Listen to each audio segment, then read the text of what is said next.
ada salah satu inspirasi, di dalam surat Al-Qamar ya. Itu ayat 17, ayat 22, ayat 32, ayat 40. Oh, yang sama isinya. Ada satu ayat yang diulang 4 kali oleh Allah yang bunyinya a'udzubillahi minasyaitonirrajim wa laqad yassarnal qur'ana lidzikri fahal mim muddakir.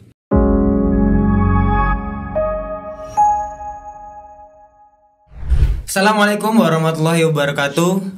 Kembali lagi kepada saya Akbar Trio Masuri dari Podcast NF. Jangan lupa kita mempunyai tagline nih. Bersama-sama ya. 1, 2, 3. Nurul Falah, sahabat pejuang Al-Quran. Nah, kita ada 3 nih. Akbar ingetin bahwasanya kita sebagai sahabat Al-Quran itu sendiri, kita sebagai pejuang Al-Quran dan juga mencintai Al-Quran di dalam hati. Itu filosofinya. Nah, untuk di episode 3 kali ini adalah episode yang sangat spesial. Tentu saja saya nggak sendiri lagi. Kemarin sudah ditemani narasumber yang hebat kayak gitu. Ini juga Akbar nggak sendiri lagi, ditemani dengan narasumber hebat dari Khadimul Ma'had Pesantren Al-Quran Nurul Falah Surabaya, yaitu Dr. Andes Kiai Haji Ali Muwafa MAG, yang biasa akrab kita panggil Ustadz Ali atau Abah Ali. Enaknya saya sapa dulu nih. Assalamualaikum Abah Ali. Waalaikumsalam warahmatullahi wabarakatuh. Ini saya enaknya menyapanya Ustadz atau Abah ini. Semuanya enak saja. Oke, saya panggil Abah Ali aja biar kita lebih dekat. Oke, bagaimana kabarnya Abah Ali? Alhamdulillah, biaunillah ya. Jadi keadaan kita sehat ya semua. Alhamdulillah, selalu sehat-sehat juga Mas Akbar ya. Alhamdulillah sangat sehat dan terus bersemangat ini. Ya, luar biasa. Mungkin sedikit keseharian Abah Ali ini apa ini yang bisa diceritakan untuk teman-teman yang ada di NF? Ya, saya kira sama dengan kita semua ya. Jadi bagaimana kita melandingkan kitab suci Al-Quran yang diturunkan oleh Allah buat kehebatan kita semua. Ya, jadi menurunkan Al-Quran untuk mempotensikan diri kita dari kehebatan Al-Quran itu sendiri. Nah, ini tema kita ini menarik ini karena ini belajar Al-Quran apakah itu penting sebenarnya, apalagi di teknologi era modern ini. Kalau mungkin generasi Abah Ali kan mungkin dibilang waktu lahir eranya bukan era teknologi, tapi kalau zaman sekarang anak yang baru lahir, anak-anak sekarang sudah pada melek teknologi, udah dijejeli teknologi banget nih. Nah, niku bagaimana pada waktu dulu sebagai Rasulullah, sebagai pencerminan Al-Quran, kita landaskan dulu dari Al-Quran dalam Al-Ahzab 31 ayat 21 maksudnya. Betul, ayat 21 yang berbunyi laqad kana lakum fi rasulillahi uswatun hasanah. Nah, dan sampai akhir ayat, dan artinya sungguh tiada pada diri Rasulullah itu suri tauladan yang baik bagimu, bagi orang yang mengharap rahmat Allah dan kedatangan hari kiamat dan sebagainya. Nah, ini kan sebagai suri tauladan.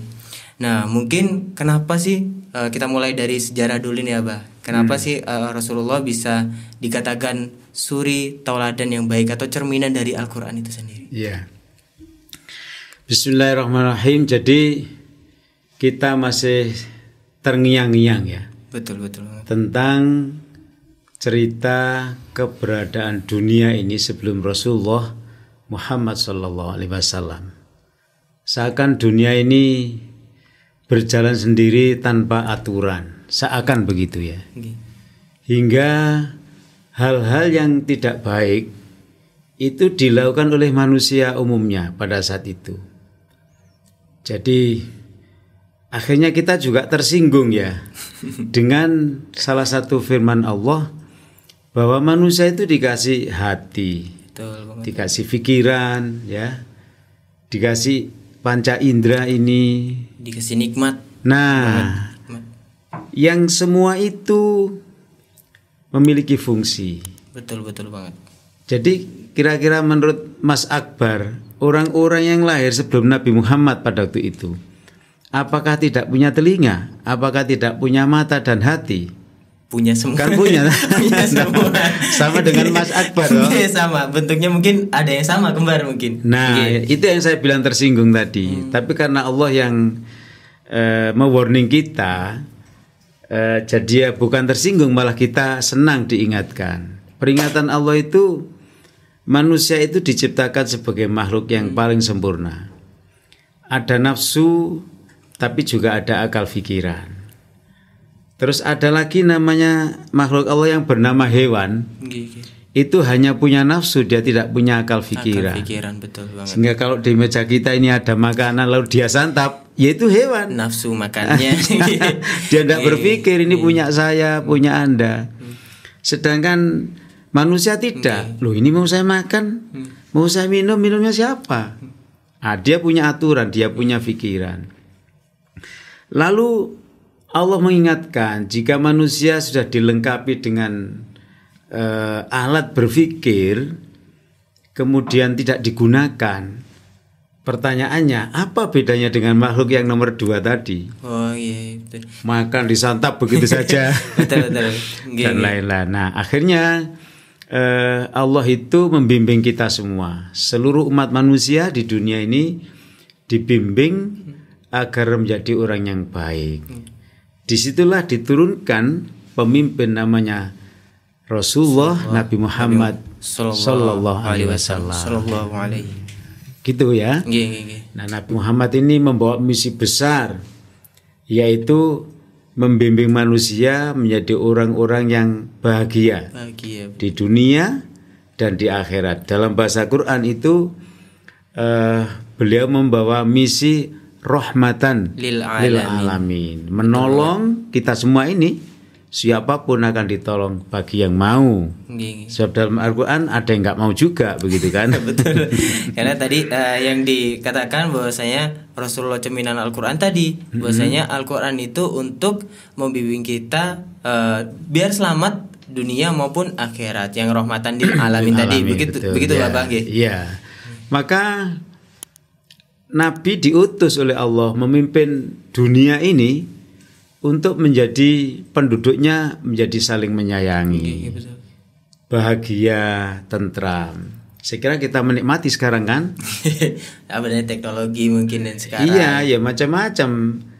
Anda tidak bisa menikmati kekayaan Anda yang Anda miliki sekarang ini. Zaman dulu. Betul.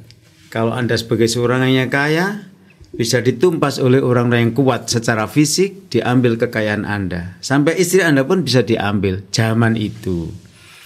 Nabi dilahirkan pada situasi di mana yang kita kenal zaman jahiliyah itu, zaman kebutaan, zaman kebodohan, macam-macam istilahnya. Banyak kejahatan di dalamnya. Ya, seperti nggak ada aturan hidup ini.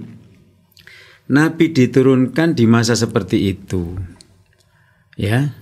Lalu pertanyaannya, apa yang dijadikan pedoman oleh Nabi untuk memimpin dunia ini? Ya, mungkin balik di lagi Al-Quranul Karim ini. Itu jadi guide ya. Kita semua termasuk telah belajar ya, membaca Al-Quran dan lain-lain ya, sampai mengamalkan kandungannya. Isi Al-Quran. Lalu kita sampaikan juga kepada orang lain. Betul juga. Karena sebagai Al-Quran juga mengatakan bahwasanya hudalil mutakin ya, gitu. Betul. Sebagai petunjuk juga. Makanya kenapa Nabi Muhammad SAW juga cerminan dari Al-Quran itu sendiri, membawa misi dari petunjuk yang di Al-Quran tadi, menjadi teladan gitu. Betul. Kalau kepingin menjadi orang baik seperti Rasulullah, cukuplah kita meneladani, dan keteladanan Nabi itu ada di dalam kitab suci Al-Quran. Betul. Kalau kita merasa tidak mampu memahami kitab suci Al-Quran, nanti ada penjelasan ya melalui hadis Nabi, sabda Nabi, begini. Kita tidak mampu memahami hadis Nabi itu karena bahasanya misalnya ya diterjemahkan lagi ke dalam bahasa Indonesia, ke dalam bahasa yang macam-macam yang bisa dimengerti juga ya, dan disusunlah kitab-kitab yang macam-macam kitab itu ya, disusun berdasar klasifikasi hukum, betul. klasifikasi keluarga, betul.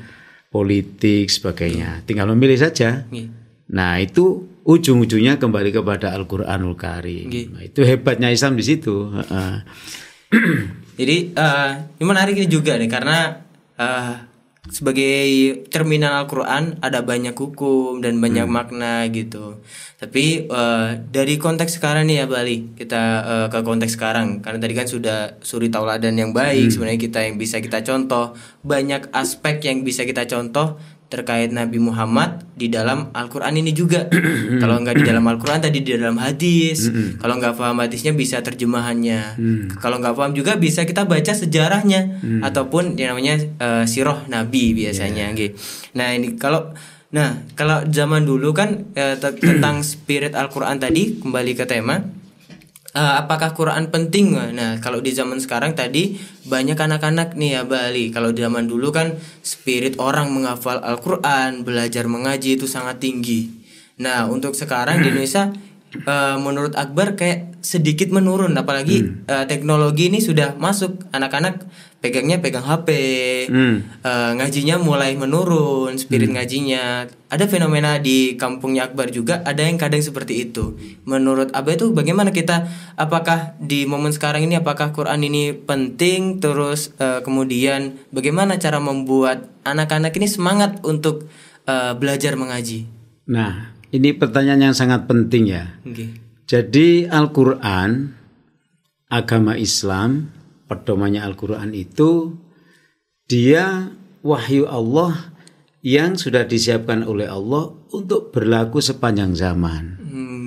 Jadi apa saja dijawab oleh Al-Quran ini, sepanjang manusia bisa mengambil pelajaran yang ada dalam kitab suci Al-Quran itu. Seluruh yang ada di dunia ini ada di dalam Al-Quran. Ya, termasuk menghadapi zaman sekarang ini bagaimana. Nah, itu sudah disiapkan. Nah, sedikit sebelum itu bahwa Al-Quran ini memberikan panduan kepada kita itu dalam segala aspek, kan gitu ya. Sepenting apa, pertanyaan Mas Akbar tadi, kitab suci Al-Quran ini? Betul. Nah, jadi tadi saya tegaskan lagi, Al-Quran ini panduan hidup kita, ya. Nanti diperjelas oleh hadis Nabi, diperjelas lagi oleh para ulama yang ahli di bidangnya. Lalu muncul kitab-kitab yang sudah kita kenal ya, dengan bahasa apa saja. Nah, maka kita harus ingat ada satu yang betul-betul mendasar. Rasulullah, kalau zaman sekarang kita sebut presiden ya, beliau diangkat oleh Allah untuk menjadi pemimpin untuk seluruh dunia. Coba apa Mas Akbar? Apa yang dicanangkan oleh Rasulullah sebagai seorang pemimpin dunia? Apakah mau membangun ekonomi? Atau kalau mau bangun, mendahulukan anak-anak remaja ini, atau apa? Apa teknologi atau gimana? Semua aspek sebenarnya sih. Iya, tapi yang paling menonjol yang harus kita ingat, ternyata Rasulullah itu membuat kebijakan makro, ya, kebijakan pembangunan dunia ini itu dengan mencanangkan pembangunan akhlakul karimah. Akhlakul karimah. Bu'istu, aku diutus liutamima, untuk menyempurnakan makarimal akhlak ya. Jadi berarti dan berhasil diakui oleh semua kalangan, termasuk orang yang tidak beriman kepada Nabi, bahkan menyusun misalnya 100 tokoh terkemuka di dunia itu ya, termasuk gitu kan. Betul. Dia mengakui dan tidak bisa bicara ya, bahwa ketika Nabi diangkat sebagai tokoh nomor wahid, karena kelebihannya secara ilmiah dia telah buktikan. Rahasianya apa? Selain tadi kita sudah menyebutkan bahwa beliau sebagai seorang contoh kebijakan pembangunan manusia seutuhnya, bahasa sekarang itu adalah akhlakul karimah. Dengan akhlak ini dibangun, maka yang dulu sebelum Nabi menjadi Rasul ini orang saling membantai, membunuh, memperkosa, tidak ada ya. Karena apa? Karena akhlak dibangun terlebih dahulu. Nah, bukan keimanan terlebih dahulu, tapi akhlak habis itu disisipkan oleh keimanan. Ya, akhlak itu kan jalurnya kepada beriman kepada Allah. Jadi orang berbuat baik kalau tidak dilandasi iman ya nggak bisa. Jadi zaman Nabi itu wanita contohnya diangkat tinggi-tinggi oleh Islam. Siapa yang berani sama ibu jangan pernah mimpi masuk surga. Contohnya. Tapi dulu sebelum zaman Nabi wanita itu dijual, dibarter dengan benda. Saya punya istri, engkau ambil diganti dengan istrimu seperti barang mati begitu. Betul. Nah itu jadi banyaklah sesuatu yang menyakitkan pada umumnya manusia. Akhlak menjadi senjata utama untuk membangun manusia seutuhnya itu. Akhirnya oleh Nabi dibikin manusia itu. Apakah kamu tidak sakit kalau engkau disayat orang? Ada satu pertanyaan salah seorang sahabat tentang mohon maaf katakan seperti perzinaan begitu. Ditanyakan kepada Rasulullah, bagaimana ini? Ya, saya bilang seperti perzinaan gitu ya gampangnya. Jawab Nabi begini, kalau kau punya saudara perempuan, ya, lalu digituin oleh orang laki-laki orang lain, bagaimana perasaanmu? Jadi membayangkan ketika ada posisi tersebut bagaimana gitu. Itulah bicara akhlak itu seperti itu. Jadi Nabi itu banyak membuat orang taubat ya. Itu gara-gara apa? Gara-gara beliau itu perilakunya, ucapannya, akhlaknya itu memang bisa dicontoh dengan mudah oleh orang-orang. Tidak benar bahwa Nabi menyiarkan agama Islam itu dengan pedang, tidak. Pedang itu diangkat ketika beliau ingin menyelamatkan dirinya. Dirinya itu maksudnya agamanya. Tapi kalau jiwa raganya Nabi sudah dibebaskan. Iya, silakan. Tapi Allah kan menjaga dia tidak bisa terbunuh gitu ya. Jadi akhlak juga udah ngomongin akhlak. Berarti untuk yang konteksnya tadi sebagai anak bagaimana nih Abali ketika tadi kita menanamin Al-Qur'an kepada anak, terus akhlak cara ngajaknya yang menyenangkan gitu mungkin karena kan masa anak-anak juga bermain dan belajar mungkin bisa dikatakan seperti itu. Itu tugas kita ya. Maka di Nurul Falah ini berjuang keras ya agar masyarakat itu satu cinta kepada Al-Qur'an. Cinta. Kalau orang itu sudah cinta, lautan pun akan disusuri ya, disusuri gunung pun akan dilewati. Kan begitu ya. Sesuatu apa akan diperjuangkan. Maka Rasulullah ini salah satu hadisnya beliau mengharapkan mendidik kita agar cinta kepada Al-Qur'an. Sesulit apapun cinta pada Al-Quran. Di Nurul Falah ini ada salah satu program yang menarik namanya bimbingan baca Quran bagi orang lansia. 0. Yang 0 itu silakan datang kemari untuk belajar. Baru banget belajar Al-Quran nih. Sudah usia, sudah lanjut. Ya.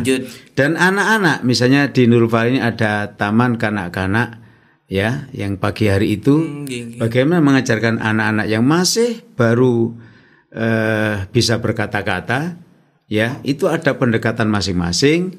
Kemudian anak usia SD, remaja dan orang tua. Itu ada pendekatan-pendekatan yang kita samakan dengan zaman dan usianya. Betul, karena juga perbedaan zaman tentu saja. Jadi gimana yang menyenangkan tentu saja dengan cara-cara pendekatan anak-anak juga melalui cinta Al-Qur'an. Mungkin juga sebagai pembiasaan anak-anak mungkin dibiasakan untuk kalau misalkan jam segini waktunya apa? Waktunya membaca Al-Qur'an dibiasakan. Karena pendidikan itu tadi yang Rasulullah lewat akhlak tadi.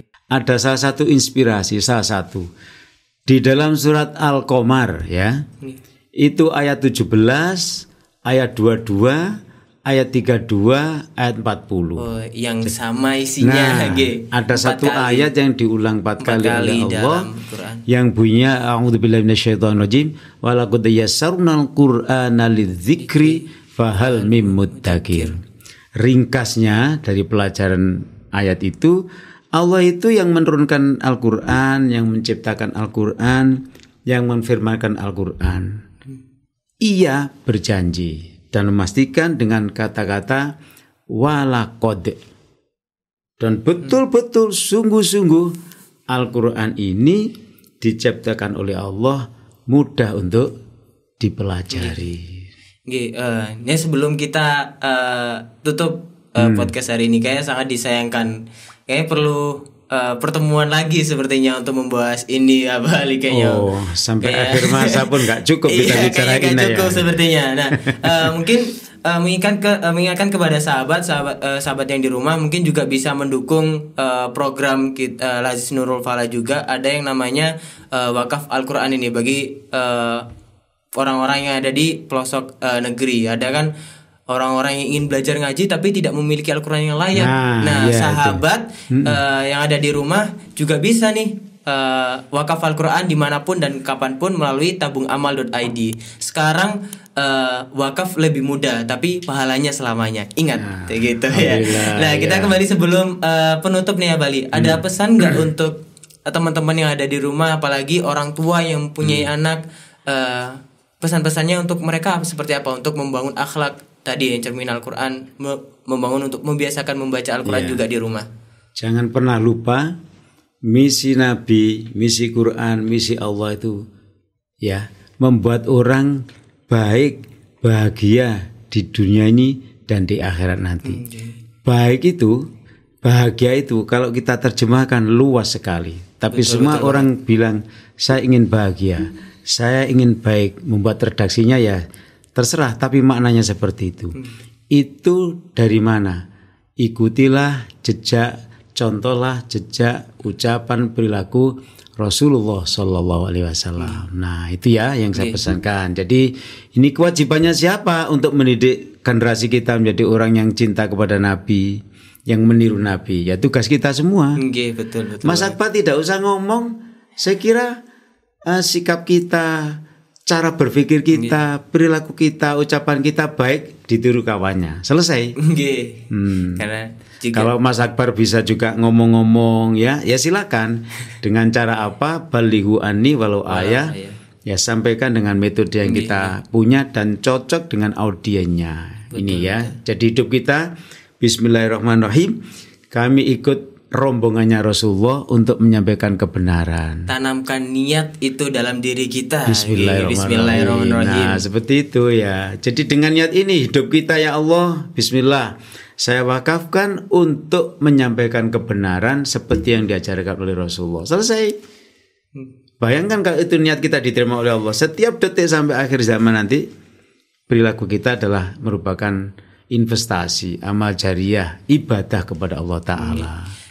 Nah itu sahabat jangan lupa harus tanamkan niat kita baik-baik nih. Bahwasanya kita sebagai hamba Allah, kita semangat untuk mewakafkan diri kita ke jalan Allah. Tentu yang melalui hal-hal yang baik yang bisa yang bisa kita lakukan, entah dari perbuatan, entah dari ucapan, yang tentu sesuai dengan Al-Qur'an sebagai pedoman hidup, yaitu petunjuk. Nah, sangat disayangkan Ali kita harus selesai. Nah, tapi sebelum selesai kita bareng-bareng dulu tagline mungkin Nurul Falah gitu. Ya, kita memiliki jargon tadi. Kita ke kamera yang sebelah sana. Kalau saya bilang Nurul Falah, nanti bilangnya ke sahabatnya ini, kita sebagai sahabat harus berjabat tangan bareng-bareng, pejuang kita kepalkan tangan ke depan, Al-Qur'annya dalam hati. Alhamdulillah. Dicoba dulu gitu ya. Nurul Falah, sahabat pejuang Al-Qur'an. Sekali lagi nih, bareng-bareng ya, ke sahabat-sahabat di rumah. Nurul Falah, sahabat pejuang Al-Qur'an. Nah, itu ya jangan lupa ya. Besok Akbar tanya lagi. Oke. Terima kasih ya Mbak Ali sudah mampir di podcast spesial episode ketiga. Semoga di lain kesempatan bisa kita ngobrol bareng lagi. Amin, insyaallah. Dan semoga terus selalu diberikan kesehatan. Supaya Akbar dan Abah Ali juga bisa mewakafkan diri untuk melakukan visi misi Rasulullah, untuk menyebarkan Al-Qur'an, untuk memberantas buta huruf Al-Qur'an di Indonesia. Terima kasih, amin. Insyaallah. Terima kasih. Cukup itu sekian dari teman-teman semuanya. Terima kasih buat Abah Ali yang sudah mampir di podcast yang sempit ini. Dan jangan lupa sahabat terus pantengin podcast NF di episode-episode selanjutnya. Saya Akbar Trio Masuri dan juga ada Aba Ali Muafa pamit undur diri. Wassalamualaikum warahmatullahi wabarakatuh. Waalaikumsalam warahmatullahi wabarakatuh.